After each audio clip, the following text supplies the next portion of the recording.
पाकिस्तान की तरह सिंध में भी जो है हमारे मुखालफिन वो बौखलाए हुए हैं। शाह महमूद कुरैशी के नाम सुनते ही पूरे थरपारकर की इंतज़ामिया एक्टिव हो गई है। जहाँ पे हमारा छाछों में प्रोग्राम है, सुबह से वहाँ पर जो है साउंड सिस्टम नहीं लगाने दिया जा रहा, वहाँ पे लोगों को इकट्ठा नहीं होने दिया जा रहा। हम ये काफिला लेके उस इफ्तिताई मुहिम में शामिल होने जा रहे थे तो हमें ये कांटियों के मुकाम पे पुलिस ने रोक दिया है।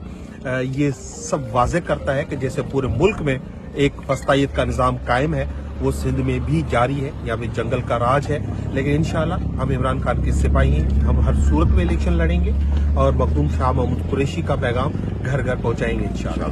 मज़ीद ख़बरन ऐं तफ़सीलात लाइ विज़िट कयो असांजी वेबसाइट www.awamiNewsHD.com ऐं ॾिसंदा रहो अवामी न्यूज़ HD।